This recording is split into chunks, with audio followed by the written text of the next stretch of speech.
Boa tarde, pessoal. Como é que vocês estão? Tudo maravilhosamente bem? Eu espero que sim, tá bom? Do fundinho do meu coraçãozinho mole e sensível, eu espero que você esteja bem, tá? Eu não estou bem, ok? Aconteceu uma situação que eu estou um pouquinho incomodado, que é uma situação que eu pesquisei ontem, o nome desse termo, psicologicamente falando, é arrependimento retroativo. Arrependimento retroativo. Tá? Eu pesquisei esse termo porque aqui no meu canal não é só besteira não, a gente aprende coisa interessante. O que aconteceu? Há pouco tempo atrás eu saí pra comer pizza e eu, em determinado momento, tipo assim, eu tava tão cheio que eu deixei pizza na mesa. Eu falei, pô, eu não vou comer aqui, eu não tô com vontade de comer mais. E hoje eu tô com vontade, eu fico pensando, eu poderia ter comido. Era só eu ter trazido pra casa, mas eu deixei lá. Tá? O nome disso é arrependimento retroativo. Bitch! Eu pesquisei esse termo para você não ter que pesquisar. Outra situação que me deixou extremamente triste, extremamente incomodado, que está rodando na internet, que eu não posso deixar de comentar, é que o Zé Felipe e a Virgínia terminaram. E eu tenho comentários a fazer sobre isso. Tá? O meu comentário sobre o término deles é: Oh, oh, oh, meu Deus, terminou o casamento deles. Tristeza, tá? A necessidade dos influencers em compartilhar todo esse tipo de coisa é uma coisa que me deixa triste também. Galera, terminei meu relacionamento, terminei meu casamento. Ok? Classe trabalhadora aqui, ó. Eu tô falando por todo mundo, ó. Tá bom? Caramba, velho, que coisa chata. Galera, terminei meu relacionamento. Por que você não termina no sigilo? Eu não tenho interesse em saber do seu casamento. Nunca tive. Desculpa falar dessa forma. Eu não quero parecer uma pessoa amarga, uma pessoa chata. Aí, mas você reclama de tudo. Mas olha o tipo de coisa. Tem necessidade?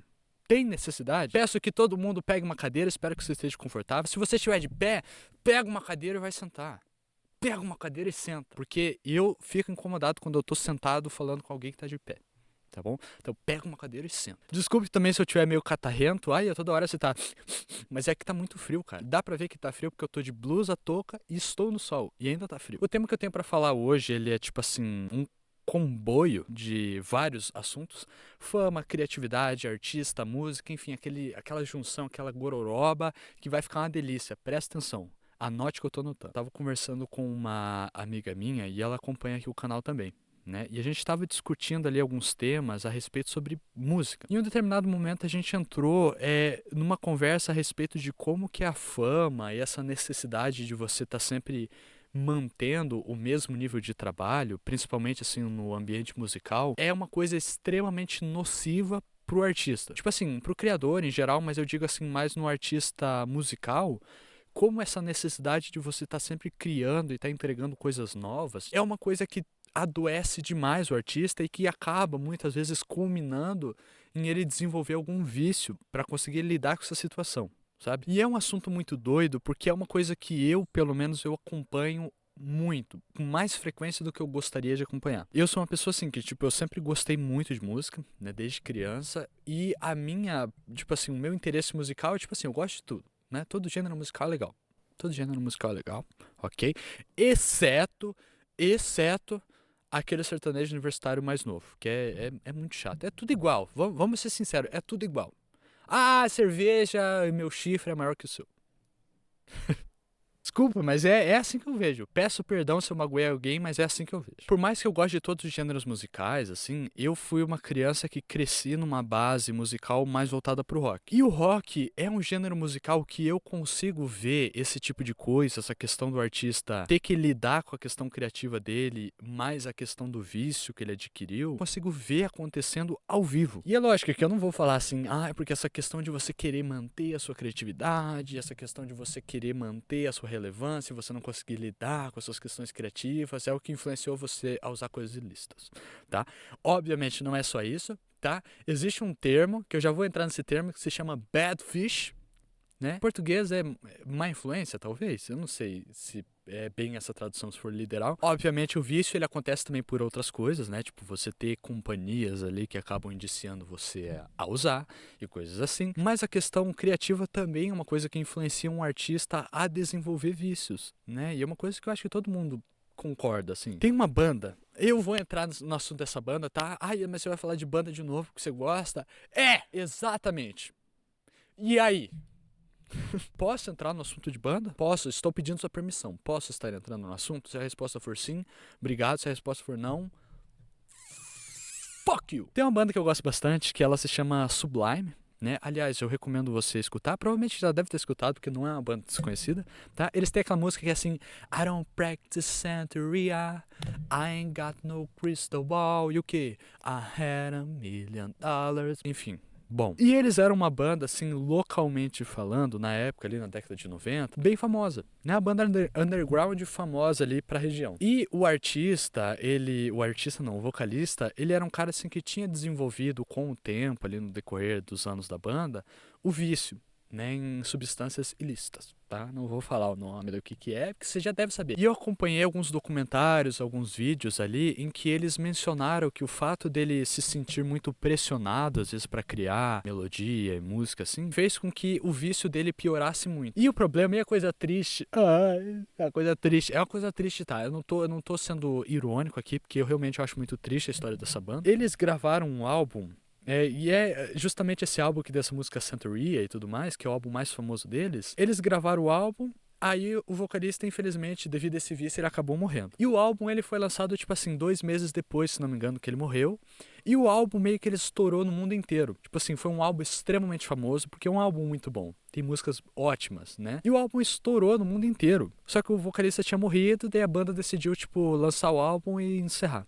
Né? Porque, tipo, já não tem vocalista, já não compensava mais, enfim. E é aí que entra esse negócio que eu fico extremamente triste, porque o artista, ele morre porque ele gosta de fazer a coisa, mas a questão criativa é algo que move ele para um lado obscuro da vida. É difícil você olhar e pensar assim, pô, o cara morreu porque ele desenvolveu o vício, que era o que ajudava ele a lidar com o hobby que ele gostava. Em algumas outras entrevistas ali com outros membros da banda, eles falaram que esse álbum é literalmente o som da banda que eles sempre quiseram ter.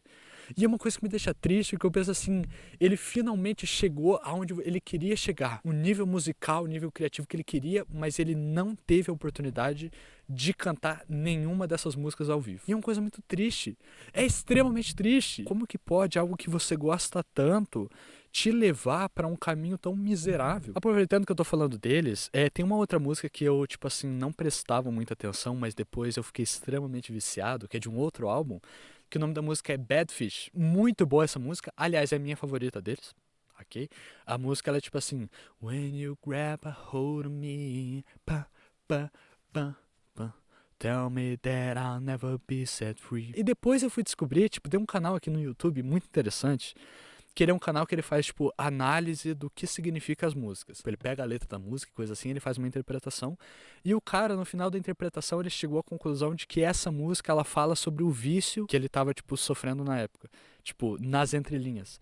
Né? E tipo, caralho, muito foda. E essa questão artística de uma pessoa, né, tipo, tanto no meio musical quanto no meio audiovisual, sempre tem esse negócio de existir uma necessidade de você entregar um conteúdo, alguma produção do mesmo nível de qualidade da anterior ou, tipo assim, no nível superior. Sabe, é tipo sempre aquele negócio de eu tenho que fazer na mesma intensidade, porque se eu fizer numa intensidade um pouquinho menor, eu não vou me sentir completo. Tipo, uma sensação de, tipo, tô fazendo agora de qualquer jeito. E quando você desenvolve essa necessidade de, tipo, preciso estar fazendo igual ao superior, numa frequência absurda, preciso fazer, chega uma hora que você caga com tudo, tá? Que fica um cocô, fica uma bosta. É legal, eu aprendi a fazer isso aqui, ó. Bosta. E essa questão de eu achar que fica uma bosta é quando você entra nesse desespero mental de tipo, preciso entregar, preciso fazer, mesma qualidade, chega um momento que tipo, não tem mais graça o seu trabalho, tanto pra você quanto pra pessoa que consome, tipo, perde a graça, porque perde a essência. Uma coisa que eu observo muito, assim, eu não quero ser o velho, tá? Mas você vai falar de voto porque você é muito velho, não sei o quê. Não sou velho, eu tenho 22 anos, baby! Mas é uma coisa que eu observo, assim, principalmente hoje na indústria musical, é muito fácil de você ver artistas que lançam músicas que não tem, tipo, uma questão de comunicação mais, sabe? É tipo, você escuta a música e você não se identifica, porque, tipo, é uma música que, sei lá, parece que foi pra preencher. Fiz aqui só porque eu achei que tava sem fazer nada, então, ó, toma aí qualquer coisa só pra mostrar que eu tô vivo. É muito fácil hoje em dia você pegar alguma música E você vê que, tipo, o padrão de qualidade dessa música, se você observar, não é bom. Foi, tipo, um negócio que você vê que claramente foi feito nas pressas. E aí que é o negócio ruim. Quando você começa a criar pra preencher e não pra comunicar. Tem uma banda, cara, é uma banda assim, tipo, mais antiga, que ela se chama América. E se não me engano eu li que essa banda, na época, os críticos não gostavam dela, porque essa banda, segundo os críticos, tá, da época, os críticos, eles falavam que a banda, ela não tinha um padrão de qualidade muito bom. Né, que é uma banda assim que, tipo, não tinha letras muito boas, letras muito rasas, instrumental muito básico. E é uma coisa doida, porque se você parar pra escutar essa banda, você vai falar assim, mano, da onde é que eles tiraram essa informação? Só que daí eu penso assim, cara, será que talvez lá na década de 70, por mais que a música seja extremamente boa, o nível de qualidade tinha que ser tão alto que essa banda, fazendo músicas extremamente boas, não saciava o gosto musical deles? Tipo, você observa e você fala, mano, se isso aqui fosse lançado hoje em dia, a pessoa ia ganhar um Grammy. Fácil. Facinho. E eles têm uma música também que, tipo, se chama Inspector Mills, o nome da música. Tá, eu recomendo escutar Inspector Mills, da banda América. Se escuta e você fala, mano, isso aqui é muito bem feito. Que lindo, é aquela música que você escuta e você fica arrepiado, você fala, como que alguém pode escutar uma música dessa e falar que ela não tinha um padrão de qualidade? Com base nisso, você consegue fazer um parâmetro, você consegue olhar para essa banda, na década de 70, 80, e olhar para algum artista que está lançando música hoje, você consegue ver a linha de precisei começar a criar tanto, com tanta frequência, que hoje em dia a indústria ela tá priorizando que, tipo, mano, foda-se que o trabalho é ruim, foda-se que a música ela é ruim, que ela é muito básica, mas você tem que fazer. Faça. É ruim, mas você tem que fazer porque é rápido. Tá voltando um pouco nessa questão ali de você criar pra preencher e não pra comunicar. Eu vejo assim que não parte necessariamente do artista essa forma de pensar, né? Tipo, eu não posso falar assim, o artista ele cria porque partiu da ideia dele. Mas é justamente porque eu penso assim que hoje em dia as pessoas elas consomem de uma forma em que se a pessoa ela for criar de uma forma mais lenta, talvez não dê muito certo para ela. As pessoas elas consomem de forma tão rápida que se você tiver tipo uma demora para você postar, você tipo vai ser apenas um segundo na vida dessa pessoa e tipo é difícil você vingar. Então tipo eu preciso criar muito porque se eu criar muito eu vou aparecer muito e eu aparecendo muito eu fico na cabeça da pessoa. Tipo assim, né? Hoje eu vejo que funciona da seguinte maneira, né? O público, ele só consome se for entregue para eles. Não tem tanto aquela vontade de correr atrás do conteúdo, de pesquisar por conta própria. E eu sou uma pessoa assim, tá? Eu não vou negar, tá? Eu sou uma pessoa que também faz esse tipo de coisa. O conteúdo ele tem que ser entregue na boquinha. Aviãozinho, é isso aqui. Eu vejo que funciona da seguinte maneira, né? Tipo, as pessoas elas só consomem se literalmente aparecer para elas na tela do celular. Tipo, a pessoa ela não vai sair para procurar, né? Hoje eu tento fugir desse tipo de coisa. Eu sou uma pessoa que, tipo assim, se eu quero descobrir artistas novos, eu abro o Spotify e eu saio pesquisando. Saio, sei lá, vou pesquisando qualquer coisa e eventualmente eu chego em alguns lugares bem interessantes, tá? Eventualmente você descobre muita coisa você sendo assim. Tá? Fica a dica. Então, quando você tem um público que ele só consome se for entregue e a forma de ser entregue para eles é só se você criar muito, então o artista meio que tipo, ele se força a fazer esse tipo de coisa. Nem que eu tenha que sacrificar a minha qualidade. Um cara que comentou a respeito desse tema que eu vi tipo na internet foi o Thier. Sabe o Thier? Hey rockers! Hey rockers! Show pra lá, tristeza, coisas ruins. Cara, eu amo o Thier, velho. O Thier é uma das melhores pessoas do Brasil. Thier, se você estiver vendo isso, eu te amo. Aliás, ele tem uma banda chamada Lionheart. Escutem, é boa. Ele falou muito dessa questão ali, voltada também da música e do rock, que ele foi perguntado assim pra eles o que ele achava dessa questão do hard rock, se tava morrendo ou não. E ele falou justamente assim, hard rock não tá morrendo, o rock sempre esteve no underground, só que as pessoas não procuram. E como não tá no mainstream, não vai chegar para elas. Então, se você quer saber se o hard rock tá bem, tá vivo, você tem que pesquisar. Você tem que abrir esse solo, você tem que correr atrás. Levanta esse traseiro e pesquisa. E se você procurar, você vai achar muita coisa.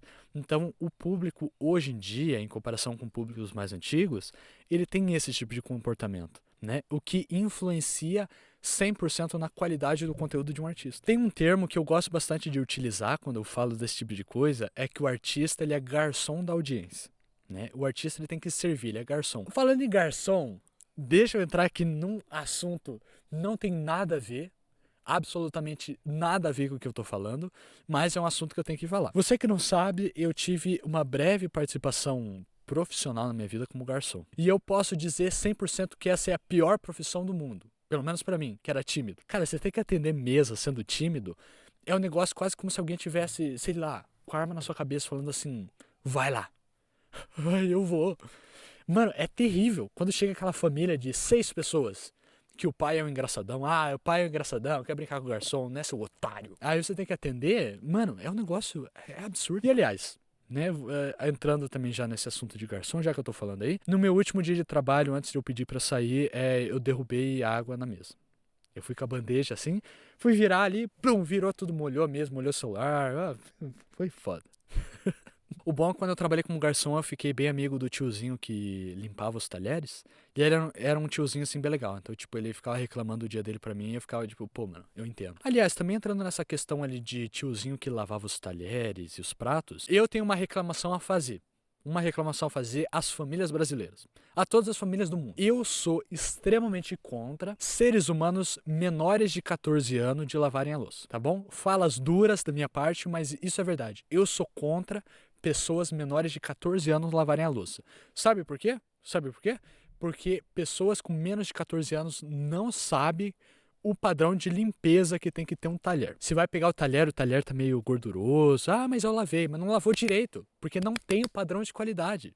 Tem que ser uma pessoa com a mentalidade madura. Aí, mas o que tem a ver com o assunto? Não tem, mas eu tenho que falar. Mas enfim, desculpa ter entrado nesse assunto completamente aleatório, mas eu tinha que falar também, tá? Desculpa, tá bom? Peço perdão. Eu não consigo me controlar. Mas aqui, voltando ao negócio de criatividade e tal e tudo mais. Pra você que acompanha meu canal, tá querendo conversar assim, ó, de coração pra coração com você. Você que acompanha meu canal, você que é o tipo de pessoa que cria e você tá enfrentando aí na sua vida essa questão do bloqueio criativo, pra mim o que funciona é esperar. Eu sei como que é essa questão da impaciência, né, de tipo, meu Deus, eu preciso criar e eu tô passando mal se eu não criar. Eu entendo como que é. Na hora que você estiver pronto, na hora que o seu corpo entender que tá pronto, pra você estar fazendo o que você tem que criar, enfim, vai ser a hora. É só você esperar. Tenha calma, respira.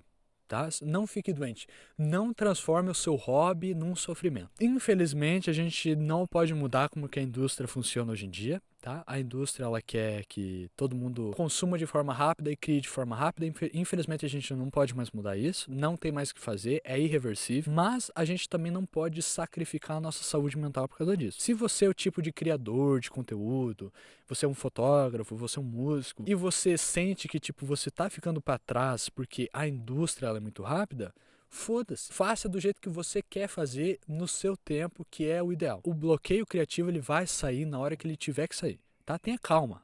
Calma, respira. Vai dar tudo certo. Eu confio em você. Eu confio em você. Yeah! Mas enfim, galera, o vídeo de hoje foi esse. Se você gostou, curte, compartilha. Não deixa de se inscrever. Um forte abraço, um beijão. Eu amo você. Se cuida e até a próxima, ok?